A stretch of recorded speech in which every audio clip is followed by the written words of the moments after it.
The problem with all this is we're trying to do forensics from outside the system. We don't have people inside saying, this is why they're hiding this is why they're hiding that. And even if we did, would we believe them? A lie is different at every level, and they have their set of lies that they're being told. So to really do this, you have to rely on the evidence itself.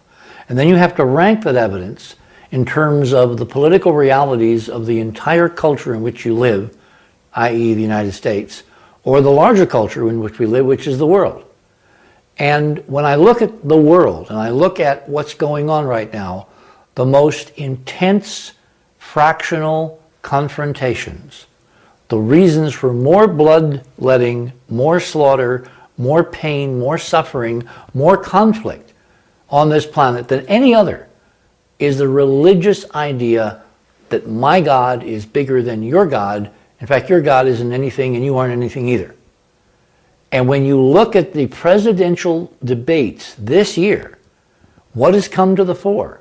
Overwhelmingly, again and again and again, the religious background of the candidates. The Founding Fathers, that whirring sound you hear in the background is the Founding Fathers spinning in their graves because they tried to set up a political system where we separated politics from religion.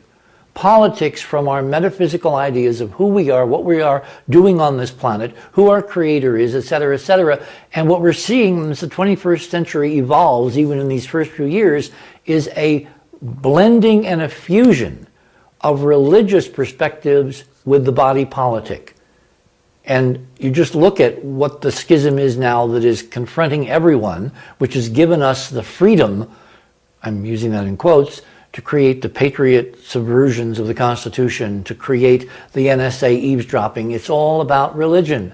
It's these bad guys, those nasty terrorist Muslims, the conflict of civilizations, that those people are out to basically ultimately kill all of us. You know, the only good Muslim is a dead Muslim, which of course is what the radicals on our side are saying, even though they claim that's not what they're saying.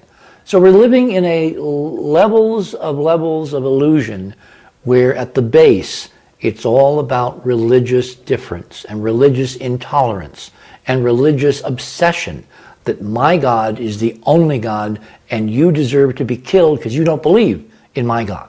Into that mix, you introduce the idea, a la Brookings, this official NASA report, that when NASA went out into space, it would logically find evidence of possibly more advanced beings. And it said in the charter, you know, on the moon, Mars, or Venus. Well, advanced beings would have to be created by somebody, right? Whose God would create them? Was it your God? Was it my God? So when you go to the moon, like what I have on the screen, and as part of the Apollo program, you find what appears to be the head of a robot, a sentient being created by something greater than humankind and lesser than the angels, etc., etc. And then you see that in our own fiction, in George Lucas's Star Wars, there is this stunning similarity in our popular cultural mythos. The question has to arise, who in NASA knew what when and were terrified to tell us because of the religious implications. Now, if you look at ruins on the moon, or you look at ruins on Mars, particularly if you have a mile-long face on Mars, mile plus or minus, and it looks like us, remember there's this key phrase in the Old Testament, God created man in his image. Oh, wait a minute. If that's true, then what is this mile-long face doing lying on Mars? Mars isn't mentioned in the Old Testament. Who were the Martians? Were they created in God's image? Is that God's image lying in the desert?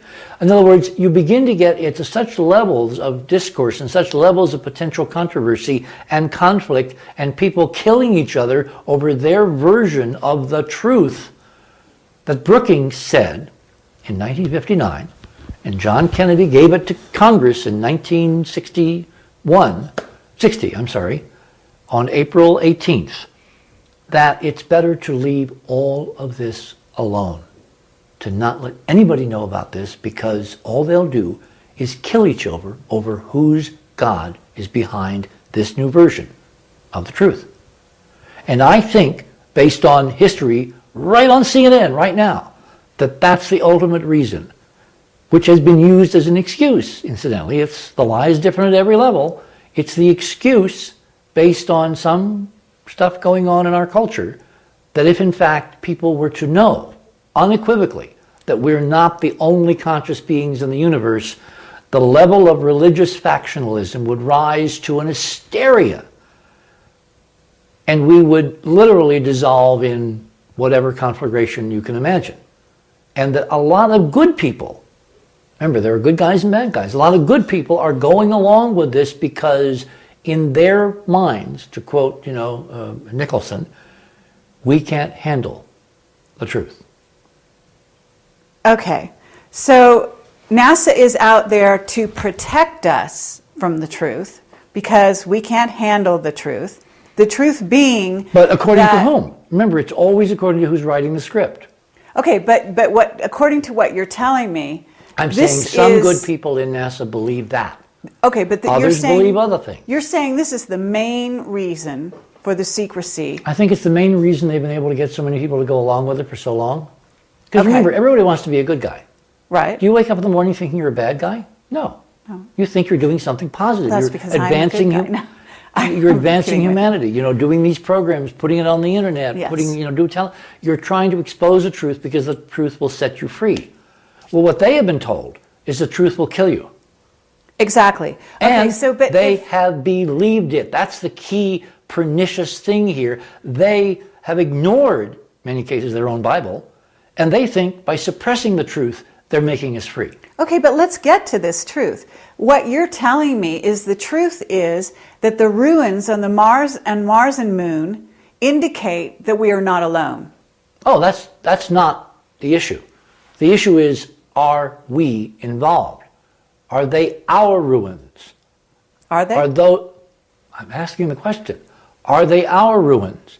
Did the great-great-great-great-grandmothers of the human race, created in God's image, right, put that stuff there? Well, if they are our ruins and they were created like us and they were us, our ancestors, whatever, then we don't have a religious problem because, hey, they're our ancestors.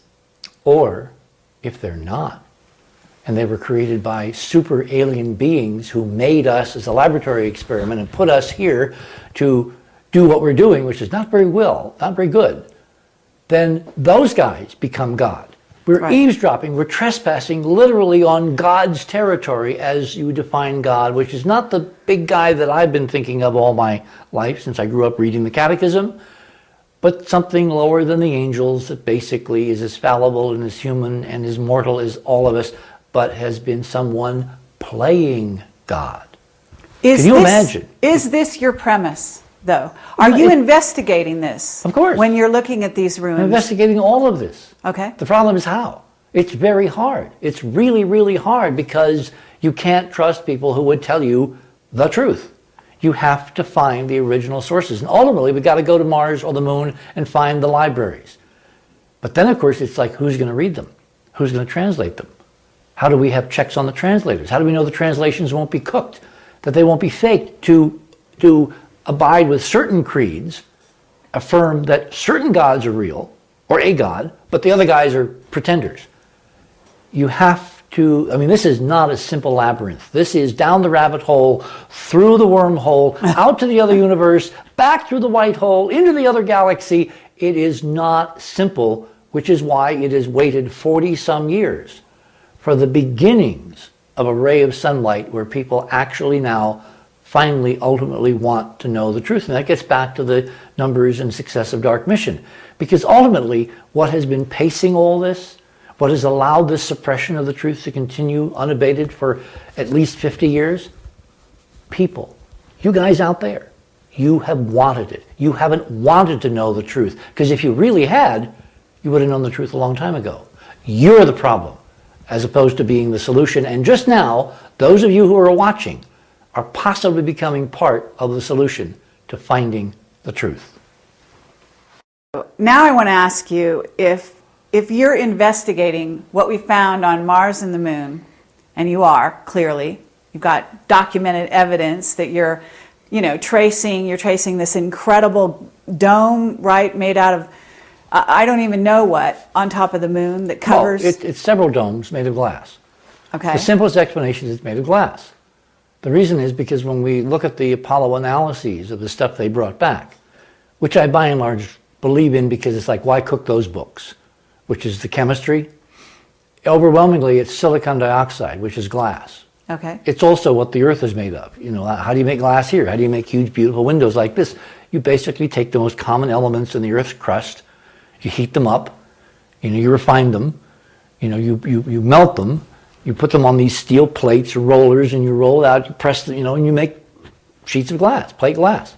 So it looks like the lunar ruins are made out of the most common material you find on the moon, which, by the way, when you make ruins, structural buildings out of glass on the moon, they're 20 times stronger than steel.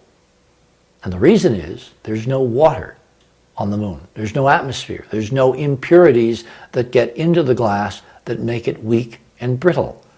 So on the moon, glass is a structural material. And it has, if you dope it with various minerals, metals, you can make it do all kinds of cool things. Like you can make it photochromic, where when it's exposed to sunlight it gets dark, like sunglasses, where they darken down automatically. And then as the lunar night would come, it would open up. You could make it radiation resistant. You could make it semi-transparent, so only certain wavelengths come in, other wavelengths are blocked. On the moon, on the front side, if you're at a place called Sinus Medi, the Middle Bay, when you look up directly overhead, there is this gorgeous Earth hanging overhead, spinning on its own axis, with clouds day after day, week after week, month after month. The best real estate on the moon to see the Earth would be right there, and that's where we found our first amazing set of ruins. In fact, would you like me to show you what some of those ruins look like? Sure. Segue. Okay. As part of our lunar investigation, going back now to 1996, which is 11 years, I brought in a variety of experts in Enterprise to look at various aspects of this impossible to believe story at first hand. Namely that Apollo went to the moon. The astronauts went there specifically chartered by NASA, by the president, as a mandate to go and find the technology secretly and bring it back and back engineer it. And that the Apollo, the race with the Russians to get to the moon before them, was a cover story. And we know that now because we have memos, which are in the book, in Dark Mission, from the White House, from the State Department. We have testimony from Premier Khrushchev's own son, Sergei, who was a fellow, I think, at Brown University, who confirms that from the moment that Kennedy walked into the Oval Office in 1960, after he was inaugurated on that afternoon of January 20th, he opened a dialogue with Premier Khrushchev, attempting to get him to go to the moon together. Now, logically, this is nuts, because if we're told all these years that the reason we went to the moon was to beat the Russians, why were we going to the moon at all, spending all that money at all, doing anything out there, if it wasn't to beat the Russians, if in fact secretly we were trying to go with the Russians? The only logical answer is there was something there that Kennedy felt was of overriding importance to humankind, to civilization, no matter where it is on this planet, that we had to share with our arch enemies in the Cold War. And ultimately, as we document in the book, it looks like they killed him for it. And then a few months later, they imprisoned Khrushchev and kept him under house arrest until his death, several years after that. But ultimately, behind the scenes, we may have gone to the moon with them anyway. Isn't this We right? don't know. Again, Okay. we don't know. Okay. The gaps in the record are still big enough to fly the Enterprise through. What we do know is that we went. That Apollo went to the moon. We had 6 missions, incredible missions. We had one that didn't quite work the way we wanted it to, 13, which in itself has interesting gaps that I'm looking at in my copious spare time. But what we know now from the photographs they brought back, the photographs that I have looked at in the NASA archives, physically held them in my hands, photographs now leaked all over the web, all over NASA websites, all over the world for anybody to download and use a modicum of image processing like Photoshop or Corel Draw or whatever to basically turn up the gain, turn up the brightness. Look at what's in the sky, which should be totally black. You'll find this. Now this is actually a perfect idealized version of what you're going to find. This is a grid created by one of our experts, an architect named Robert Feartech, who we talk about in the book, who I brought into this back in the mid-90s to analyze the photographs and tell us what was there from a structural, constructional perspective. So what Robert did is created this grid in the computer. And then what we did was to look at some of the photographs. For instance, this is a Hasselblad image from Apollo 10. The frame number is AS1032-4810. So you can go to the archive and go to the website, download this picture, and you can see there are hints that there's something in the sky, really classic lunar terrain below. All you do is turn up the brightness. Remember that song, Turn Up the Volume? You turn up the gain. And you see this stunning grid work in the sky. Grid work which, this is a close-up now, does not belong. It's three-dimensional. It's rectilinear. It's girders up and down. It's stringers left and right. There's no doubt in anyone's mind who has anything to do with construction, has even built a house, that this is real. It's not scratches. It's not image weirdness in the chemistry bath of the developing of the film. It's real 3D manufactured stuff. Okay, And it doesn't so belong what's there. your theory on who manufactured that? Well, that goes back to the photograph I showed you a few minutes ago, which was the head. Oh. Well, the head is kind of anthropomorphic, isn't it? Mm-hmm. If we believe in biological evolution, if we believe in Gaylord Simpson, who was the expert at Harvard back in the 1960s, who laid out this kind of Bible of human development, which Carl Sagan then ran with. Human beings are totally unique. The way we look, our face, our features, our proportions, 2 arms, 2 legs, all that, if you were to run Earth's history again, you wouldn't get anything looking like us at all. And the reason they say is because if you look in the oceans, you look on land, you look at all the various species, you look at the extinct species, look at the fossil record, the only guys that look like us, we now know are genetically related. The simians, the anthropoids, the apes, the monkeys, there's a family tree here. Darwin was right. There is a family to which we have somehow been derived. And perhaps some of the extraterrestrial visitors as well. I don't know. We don't know that. We don't know that. Again, I'm dealing with actual data I can touch. I do not do UFOs because I have to depend on stories. If you're depending on stories, you're at the mercy of anybody telling you the story. If you depend on actual documented evidence that's in an archive that anybody can download, you're in a completely different ballgame. And so I listen to the stories, I try to cross-correlate them with the data, but we are data bound. That's what makes Enterprise different from anybody else trying to do this thing. We have data. Okay, so anthropomorphically, they look like us. Yes. What has that got to do with what you're finding on the moon? I'm getting there. Okay. Yes. I always try to get someplace. Sure. Right? So back to the robot head. Yes. Why does the robot look like us? It could look like anything. It could look like R2-D2. Remember, R2-D2 did not look like us at all. Right. Cute and, almost like a little trash can, Yes. with blinking lights and a beam and all that. He looks like C-3PO, who is an anthropomorphic robot in human image. So the fact that Apollo went to the moon and on Apollo 17, Gene Cernan and Harrison Schmitt may have seen that thing. They may have picked it up. They may have brought it back as part of their mandate. We don't know any of those facts yet because they're not talking. Why do we have a photograph of it? There are like 15 photographs of it. I know, but did they take the picture? They took the pictures. But when you take a picture on the moon, remember, they're not looking through a viewfinder. The camera was strapped to their chest. I have a photo.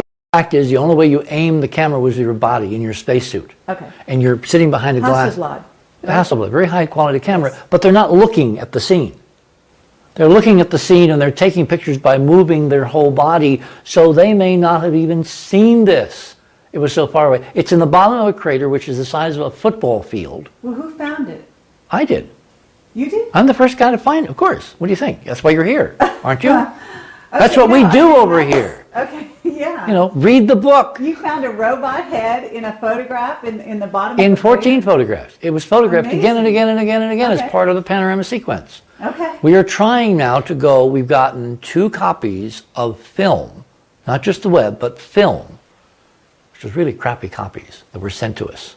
And what I was able to do, edit, put computer robot comparison with C3PO, I was able to take 2 of those images and superimpose them very carefully, one on top of the other.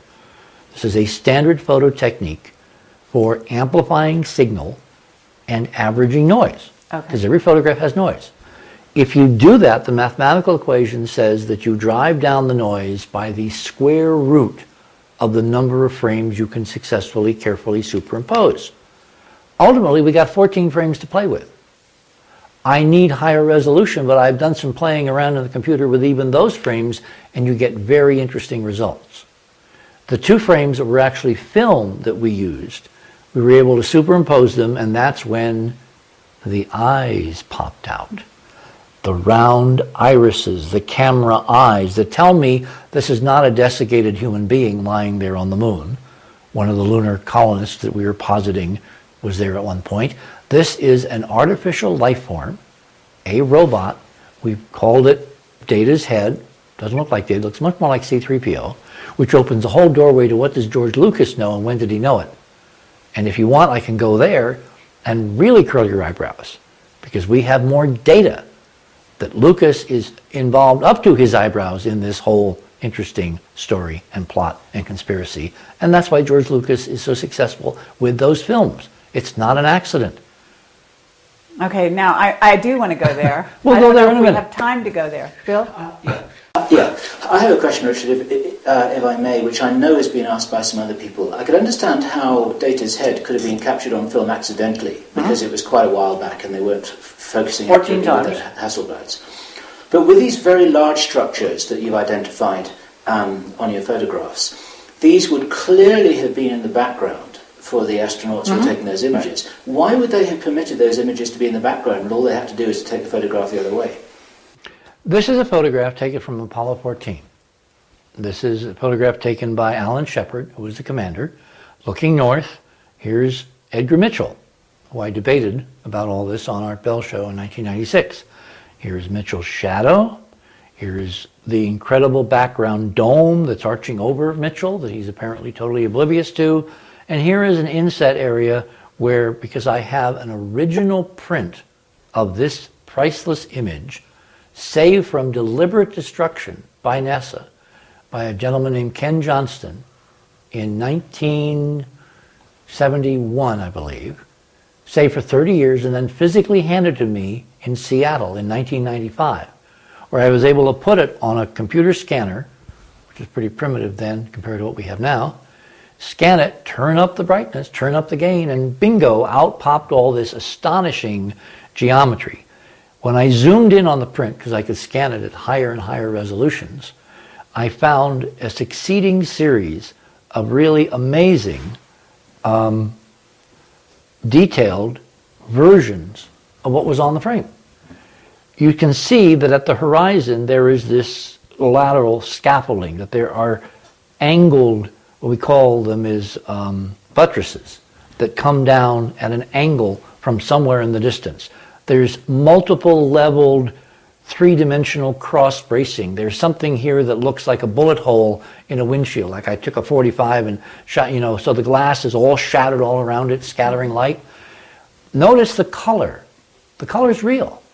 This is buried in the blue emulsion layers of the multi-layered ectochrome of the original ASA 64 film that they took to the moon and shot all those pictures with. They didn't make prints. They made transparencies. Then in the darkroom, they made intermediate prints. And in the darkroom, Bill, to answer your question, they took out all the good stuff. But they also... They simply erased it in the darkroom. And they didn't have colour film on the first... No, machine, they but did. had it No, available. they had color film. In fact, they had a super color film, which is a whole other story. I actually knew the inventor at EG&G who invented it. I tracked using it. I actually had rolls of it to use myself. When I was at CBS, I went to the Cape. I had a huge gun camera built for me by one of the key photographers in the press corps. I think he was a freelance guy. He worked for AP, he worked for Newsweek, People Magazine, whatever. He actually built this huge camera. It looked like a rifle. And I would aim it like that with a trigger that would trigger the 35 millimeter camera with this special film. And I took photographs of the launch of the Saturn V on Apollo 8, the first mission to the moon. CBS then flew me by helicopter from New York to Boston, where the lab was, and out to the lab, and Charlie, my friend Charlie Wyckoff, developed while I watched that film. I then took the helicopter back to New York, and we put the film on the air to show what the Saturn V launch would look like with this incredible super extended range color film, which NASA had developed secretly to take to the moon. They then destroyed the lab that was built specifically to make this film. NASA destroyed the lab. NASA destroyed the lab. Well, Kodak, at NASA's behest. Because Charlie was asked to give the film to Kodak as part of a evaluation for eventually putting it out in the marketplace. So you and I could basically have, that's, by the way, what the gold film now that is commercially available in drugstores, that's a version of Charlie's super wide latitude color transparency film. It was taken to the moon. They used it to take the first generation pictures with those Hasselblad cameras. They then brought it back to the darkrooms in Houston. They then made intermediate generational copies and prints. And in the darkroom, all the offending ruins were removed. Yes. This is why this print is so important, because this is from a first generation unaltered print without the things taken off. It was the movie colour film that I was referring to in Apollo 11 that wasn't used, but it could have been. Am I right about that? Well, they had a color camera, Right. and they had a black and white camera. Okay. They only used the black and white, and they used it in a reduced sensitivity mode, because if they had used it in the original design mode, built by Westinghouse, it would have shown the ruins behind Apollo 11. That's, by the way, why the original Apollo 11 tapes have disappeared. They dare not let them loose. With modern computer technology, can you imagine what we would find on them? Sure. Except those shadowy figures dancing around on the moon, where there, if you know what you're looking for, even on those pictures there are hints. But there's this enormous element of plausible deniability, because people can say, oh, that's just bad photography, bad lighting. So there's no proof. This is now the inset showing Mitchell, and showing where we did this, and showing the stunning three-dimensional geometry of the glass. We call this Mitchell under glass.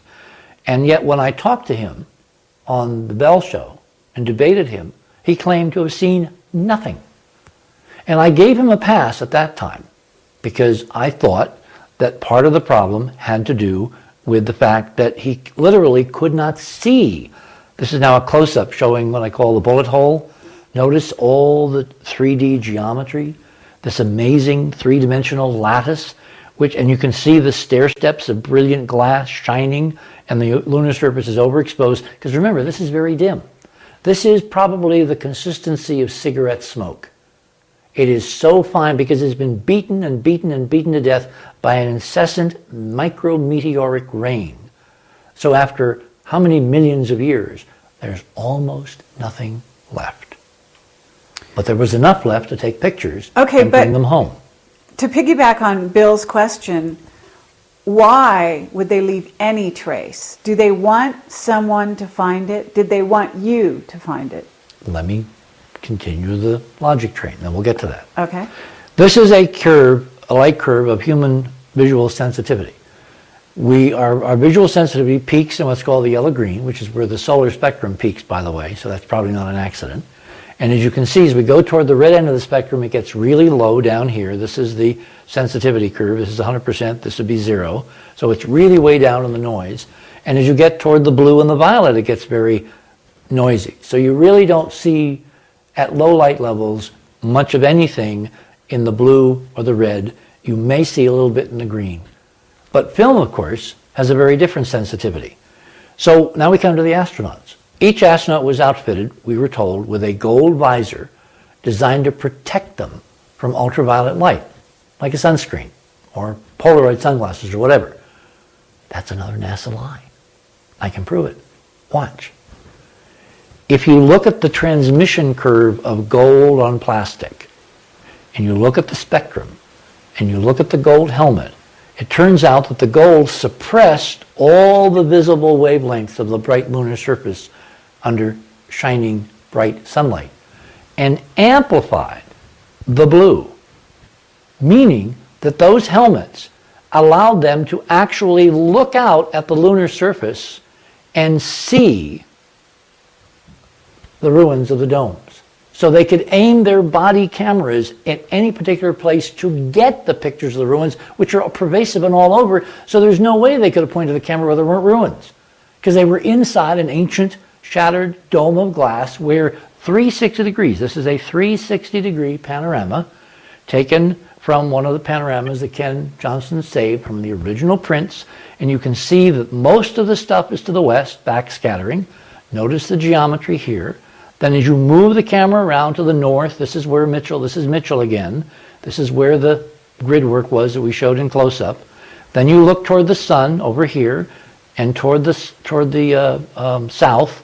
There's much less over here. You can see that it's almost dark, the way it would be if there was no glass. And then finally back to the west again as it begins to build up in what we call backscatter, where the light is kicked back. So this panorama, taken from an original NASA print, saved from destruction by Johnson 30 years ago, somehow this print knows where the sun is. And there's no way that any accident of chemistry, development, bad lighting, light leaks, whatever. I mean, a light leak would be toward the sun, right? Why is the biggest portion of backscatter in the sky directly opposite the sun as judged by the astronaut's shadow? In other words, his very body is shielding the camera lens from seeing any sunlight. Now, I know that some people watching this will want us to ask this question and they want to hear your answer. And that is, some people say that you got hold of a conspiracy, but you got hold of the wrong one, because what you got hold of here is evidence of back structures on a big screen in the Nevada desert, like the Truman Show. And that's what was actually being kept quiet. Now, it's not a stupid question, but I'm sure you got an answer. Let's hear it. We go into the book in this in great detail. To my mind, there is zero probability, and I rarely use the word zero probability, that the lunar landings were faked, given all the politics, given the Nazi backstory of what they were looking for, given von Braun, given the Kennedy-Khrushchev thing. Why would we go if there wasn't something there to go for? But the actual proof that this is not done in a studio and is actually for real comes from an anecdotal story of my own eyewitness testimony, meaning I was at JPL when we made the transition from Downey up to JPL to cover the Mariner 6 and Mariner 7 mission. And I was there as someone in the auditorium being escorted around by the head of NASA Public Affairs for JPL, named Frank Bristow, was walking this guy around who was putting some little pamphlet on every reporter's seat in the auditorium, and then was led outside to hand personally a copy of this memo, whatever it was, to every reporter who was in the press room waiting for one of the press conferences to begin. So I got one and I read it, and I was flabbergasted. Because here was a guy being officially sponsored by a NASA official, handing out a document that said the entire Apollo 11 mission was just completed in a studio, a soundstage in Nevada. The whole thing is a fake. And I wished I had kept that document. We're now looking for some reporter who at the time, actually as a sidebar, as a kind of a, isn't it cute what things happen around these missions, actually published a story based on that 2-page Mimeo handout, because somebody had to have done it. Possibly at the Pasadena Star News, which is one place we're looking, possibly even in the New York Times. I haven't looked. I haven't had time to look. The point is that there were other reporters, both well-known and no one will ever hear of them, reporters. 1,000 people were covering those missions in those days. Somebody had to have kept, just as an historical anachronism, a copy of that memo. Now what that means, as I say in Dark Mission, is politically NASA itself was starting the rumor before Neil and Buzz and Mike Collins even got home that Apollo was a fake.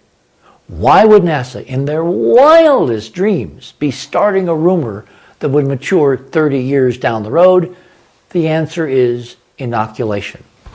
The answer is that if it ever came out that there was real stuff there that they were hiding, they could divert the conspiracy crowd to the fake conspiracy that we never went to the moon by planting the seeds, by planting the meme in the culture generations before, which would then bear fruit, which it did on Fox television. Gosh, Fox television, that's interesting. And it would divert those people from asking the real question, which of course is, what did they find on the moon, and when did they find it, and when did they decide to lie about it for all these years? So the astronauts, even Mitchell, you're saying, had a visor that actually made it possible for them to see this wall of glass, so they could take the pictures of the right whatever, stuff. Yeah. And photograph it. Yeah. So when you asked Mitchell and he said he didn't see anything, what is your theory on why he's lying? See, Carrie is like a good attorney. She knows the answer to the question. She never asks a question where she doesn't know the answer. So I will give her the answer now that she knows. I think Ed Mitchell is telling the absolute truth. Okay, now this answer I don't know. Ah, so she didn't know the answer. No. Because she hasn't read that part of Dark Mission. That's right. The reason, the resolution of this paradox is that Ed Mitchell has had something happen to his mind. Oh, that answer I did know. Okay. The astronauts, I believe, have been tampered with. Yes. There are all kinds of papers now coming out in the open literature about technologies which can selectively wipe out your memories on specific events. And I believe, and I have in the book, Mike and I carefully put in document after document after document of reference to all of the astronauts at one time or another have complained about not being able to remember what they did on the moon. Yes, and they come up with various rationales. Yes. You know, like some of them, like Pete Conrad, used to come up with a flip answer. Oh, it was real super gee whiz, golly boy, was it great. Which was a cover for the fact that he was very frustrated in private conversations on the record with certain reporters that he couldn't remember. We had a conference in Wyoming several years ago. Wyoming is a hotbed of CIA and ex-Intel guys who are all bought big, beautiful farms and ranches so they'll keep their mouth shut. They're basically bought off. That's how they're bought off. I was invited to present data on Mars by one of these former CIA big rancher types who had a very beautiful wife who happened to be a medical doctor. Without mentioning names, because they're still alive and I would like to keep them alive, things got really, really, really weird. Because I was ostensibly invited to present the Mars data, Cydonia, our work, at the UN, our expose and the NASA briefings, at NASA Lewis on Mars. And suddenly, I surprised them by presenting a whole bunch of stuff for the first time on the moon. And this individual freaked out. Oh, wow. And his wife, who it turned out had been one of the doctors who had debriefed the astronauts, the crew, she orbited around the conference, never even coming in, talking to some of the people who were there with us and saying, I don't know why this is so disturbing, but I just can't sit through this. So it's the old who watches the watchers. Even, I believe, she had her mind altered so she would not remember the truth after she had done. So how far up the chain does this go? How many watchers have they had to change their minds with some technology? And the technology is not perfect. I think we're seeing evidence that the technology again and again breaks down. If you read, for instance, Buzz Aldrin's first-person testimony in his own books, he talks about how Jay Barbary, who was a colleague of mine from NBC News, I knew Jay back when I was with Cronkite. I was just a young whippersnapper, and Jay is now this senior space correspondent still covering the shuttle for NBC, asking very perceptive questions from the press corps. Jay innocently invited Buzz to I think it was a Kiwanis Club meeting up in Palmdale, which is one of the NASA facilities north of Los Angeles, where they, in fact, have tested a lot of the components of the secret space program and the secret military program, including the shuttle.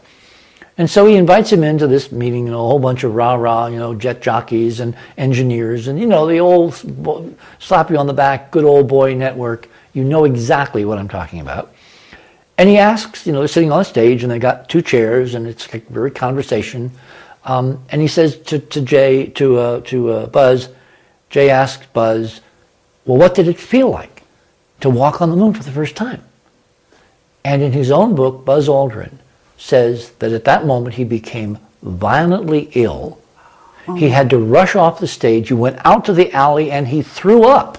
Wow. And his wife came out all upset because she thought something was seriously wrong, which of course it was.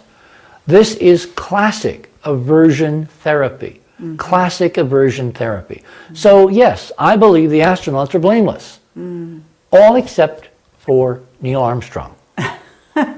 Okay. I think Neil Armstrong fully has his memories. Mm-hmm. I think Neil Armstrong, as the icon, first person of the human family now to walk on the moon, mm-hmm. has been left alone. And that is why Neil Armstrong never says anything in public about the space program. They wind him up and bring him out at a couple of these ceremonies. Like in 1994, he was at the White House with President Clinton and a bunch of students, and it was a whole arranged photo op. And he stands there making a speech, and I had someone the other night analyze the body language and his voice and talk about how incredibly nervous and incredibly upset he appeared to be, which you can see on tape. We have the tape. And what he started out by doing was comparing all the astronauts, the entire astronaut corps, all his colleagues who landed on the moon, to parrots. Mm. He said, and parrots don't fly very well. Parrots also don't tell you the truth. Oh, they tell you what they're told. At the end of his speech, he turned to the students, because students represent, of course, the next generation. The perfect photo op.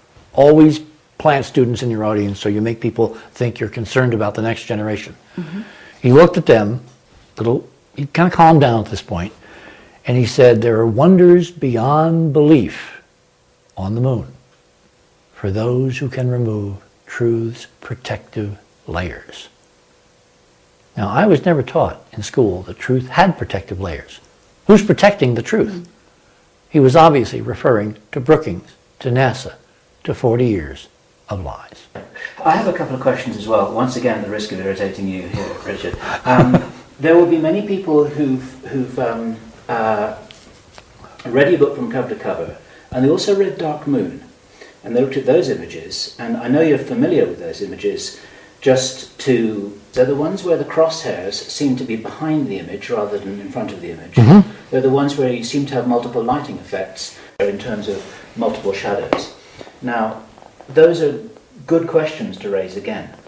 I know that you have dismissed those. Can you just explain briefly on what grounds you have done that?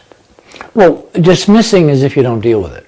What we have done on Enterprise and in Dark Mission is we have dealt with most of the common questions very effectively and very scientifically, and I think we have been able to put the issue to rest, because what people who naively raise some of those questions don't know is the secret technology that was used to take the pictures. For instance, this super extraordinary color film. If you take that film and you make a first generation copy in the camera, and then you take that copy when you bring it back to Earth and you make other copies, what you can do, because you have such latitude, is you adjust between the light and the dark so that it looks as if it's a perfectly lit with floodlights, spotlights, fill light picture, when in fact it was the film. It was the technology, the secret hidden technology of Charlie Wyckoff's XRC film that allowed them to do that. In terms of multiple shadows, no, they're not multiple shadows. There appear to be multiple angles. And these are people that don't understand how shadow angles depend on surface, landscape geometry, hills, valleys, craters, where rocks are. Then there's the common canard that they couldn't see stars. Well, Ken Johnston reports, remember he's the official guy in charge of the photographs in the Lunar Receiving Laboratory from Apollo, told by his people to eventually destroy all but one set of the films, who walked through one building one day and noticed that there were a group of people, 3 or 4 people, who were doing something with negatives and paint. They were painting out the sky above the horizon. And as any good manager at NASA, he said, "What the hell are you doing?" And the answer was, "Oh, we're strippers," which is a kind of a flip answer, because that's a term that comes from Hollywood, where they would make matte paintings and they would strip them into the background film so that in Forbidden Planet, you see the illusion of the monster against the Chesley Bonstell painting of the twin moon alien world, Altair 4, that the expedition landed on. So he explores it a little further and he says, "Well, what are you really doing?" Well, the guy in charge of these several women that were doing this, they were women, by the way, he said, "Well, what we're doing is we're painting out the stars so that it doesn't confuse people." Now, the stars, as part of the original NASA photograph, have been a major cause of concern to a lot of these people who've been concerned that you don't see stars on a lunar picture, and they think naively that you should. Well, in fact, if you take a picture in the daytime on the moon, you're not going to see stars. The reason is the stars are so incredibly faint and the sun is so bright that you cannot expose one picture that will be decent exposure of the surface and see the stars at the same time. You can do this on any day or night here on Earth. Go out on a moonlit night or moonless night and try to get stars and then have someone light up the foreground with floodlights, and you'll quickly see the foreground will totally overexpose even with weak, feeble artificial illumination, because the stars are so incredibly weak that you can't record the two on the same shot. Significantly for what Ken says to us is that the people who were doing the painting out obviously were painting out this stuff. They were painting out the glass ruins, the sparkles, the pieces of glass that just at the right angle would kick sunlight back into the camera lens, and it would be unmistakable. There was something there in the sky that should not be there. The fact that they thought that they were painting out the stars and not the glass means they also believed the lie. The lie was different at every level, and at their level of the lie, they have been told, "We're getting rid of the stars because they'd be confusing." So it's an internally consistent story that has elements of first-person testimony, photographic evidence, corroboration on the web all over the world now from someone leaking amazing, untouched generation versions, probably scanned from these original XR Ektachrome transparencies. And it all fits together as a coherent whole that NASA has been suppressing real lunar ruins for over 40 years. Somebody who is a valuable insider source of ours, and I had the good fortune to be able to talk with him at length just a very short while ago. And I know that you are very suspicious of any insider's testimony, and I understand why. But let me show you the story. And although we had... Well, it's not accompanied by physical evidence. Of course. See, the difference with Ken is he had an actual set of physical prints. I understand that. Which hold up. Yeah, I understand that. But this is a kind of conversation that we could have had over dinner last night and we didn't have it. I asked this guy and had a lot of conversations with him about a lot of things.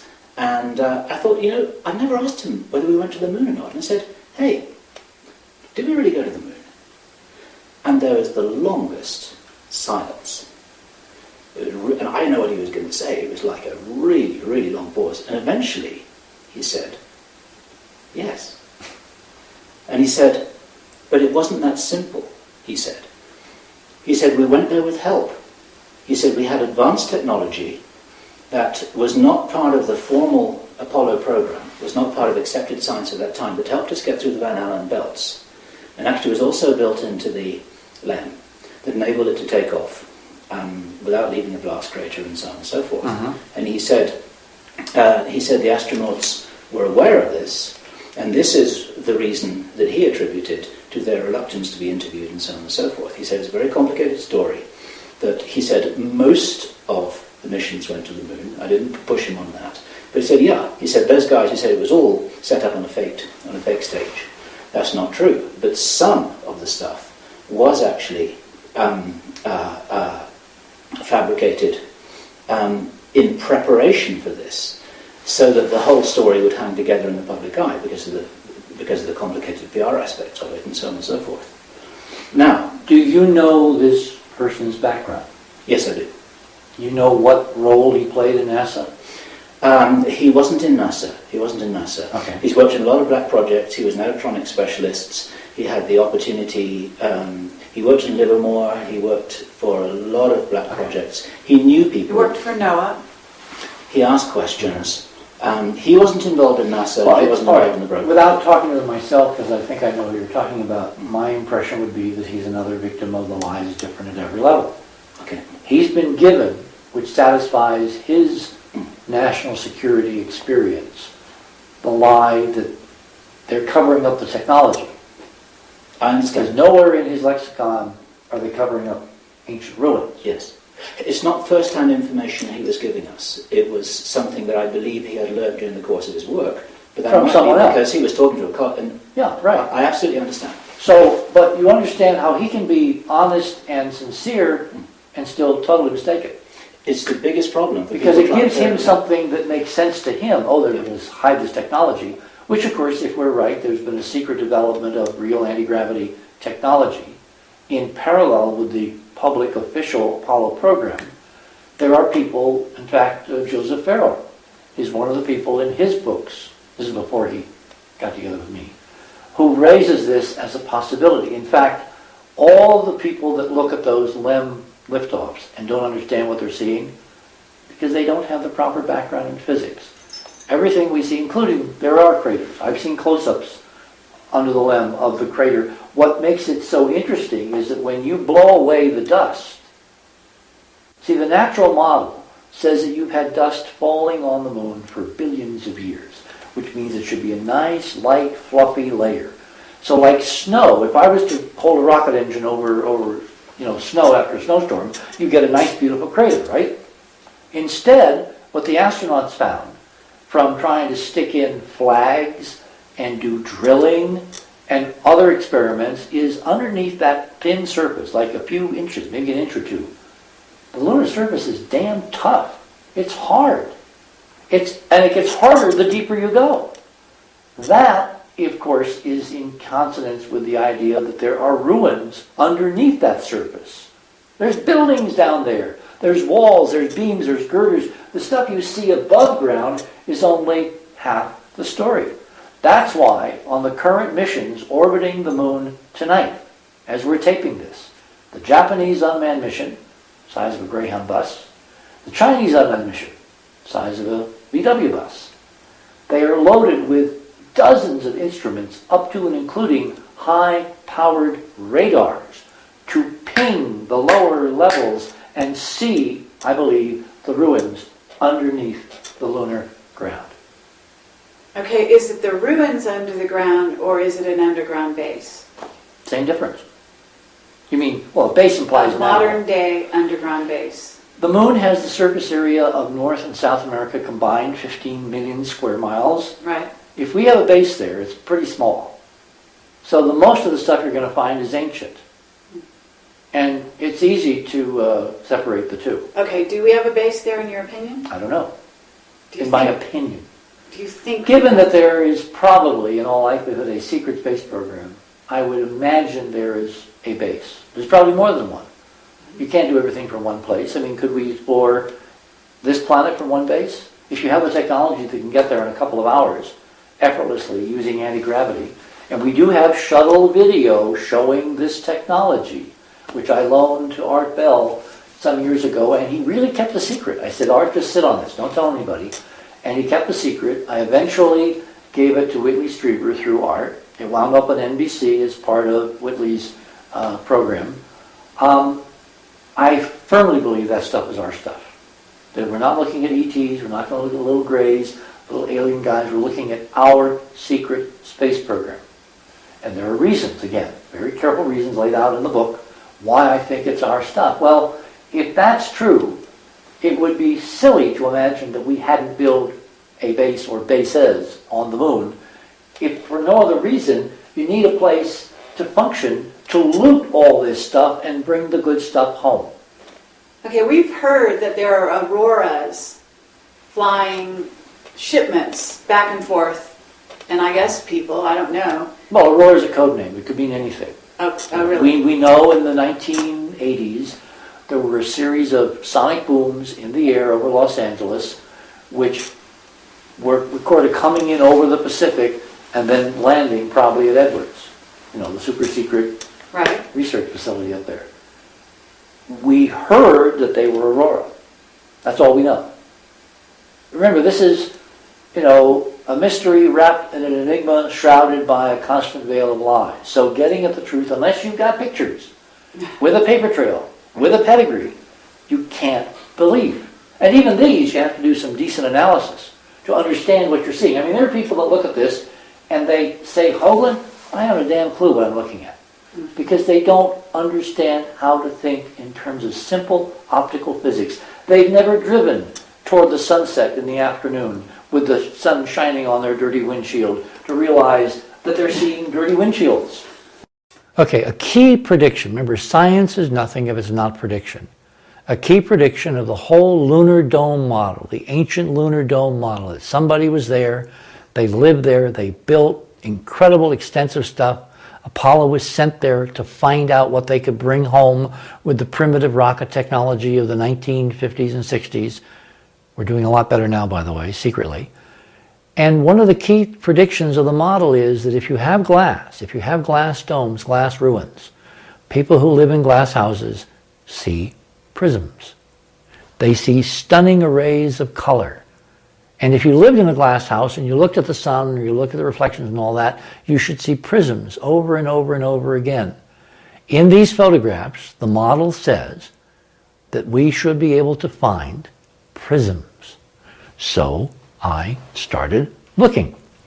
And this is a picture from Apollo 17. You can just see a hint. This is one of the newly scanned, leaked images that somebody's putting 16 megabyte files. So anybody out there can go to the web and download them and use Photoshop, and bingo, you'll confirm exactly what is there. If you turn up the gain, right up here, above these mountains, which aren't mountains, by the way, they're old eroded ecologies, you find a prism. You find a stunning color shard of glass, spectrally refracting light. Now, in the model that was raised earlier, that this is all done in a soundstage, because sound stages would be made of steel and aluminum and, things you build out of. We don't build out of glass here because glass is fragile. Glass breaks down. Glass is not steel on Earth. Only on the moon is it 20 times stronger than steel. So this, if I had to bet the farm on one piece of data that we're right, it's these prisms. Because in looking at these photographs and looking at the way the color emulsion of the ectochrome, the super ectochrome that Charlie Wyckoff, my friend who I worked with and used this film for him, developed, I know that those three layers, yellow, magenta, and cyan, when converted into a color ectochrome transparency, we're obviously able of recording. Here's another one. This one has a prism going up and a prism going down. It's called birefraction. It's a double refraction. And as you look through, here's a comparison. The one I showed you first, here's the second one. Notice the angle is different. That's because it was taken at a different angle in relation to the sun. So the physics of the refraction of the formation of the prisms. Here's one of my favorites. This is the PR shot. Cernan wearing the commander's stripes with the flag, but if you look up here in the darkness, in the dome that's over Taurus Littrow, and you enlarge it, lo and behold, you find a prism. A double prism. And you can actually see it's aligned with the stringers in the glass. There's another one here. There's another one up here. These are overwhelming proof, an optical physicist proof, that what we're seeing is in fact real. Here is probably my favorite. Here is Harrison Schmitt in the moon, lunar landscape, Taurus Littrow Valley, gray landscape, everything we've been told. Here's a color chart, all right? Here's our calibrator, red, green, and blue. This is the grayscale. It's called a gnomon. They would put this out in the photographs to calibrate the color. Well, the color is strangely unsaturated. It's like NASA, when they put these out, they've turned down the color. You want to see why? Because when you turn the color back up to the way it should be, bingo, you have sunrise on the moon. You have layered sunrise, just like looking outside here. As you're filming this, look outside, you will see the same layering of light and color under the Earth's atmosphere, except we all know, and we can prove, there is no atmosphere on the moon. Just watch a star as it goes behind the moon some night. It does not twinkle, it disappears like that. So John Lear, dear John, you're wrong. There is no atmosphere on the moon, but there are these huge grids of glass. And when you look in the right way at these pictures, remember, this is an official picture. Not only do you see the color spectrum of a sunrise, but right here, there's this nice, incredible prism made of glass, refracting sunlight back into the camera. And notice the angle. It's almost horizontal because when Saarinen took this picture, the sun was to his back, he was facing almost directly away from the sun, and the geometry of the domes made the prism flat. This, to me, is overwhelming evidence of these ancient lunar domes. And we've learned that NASA is very happy to adjust the color of their images from the Mars images. Oh, instantly. Instantly. Wonderful. I'm done. He's a genius.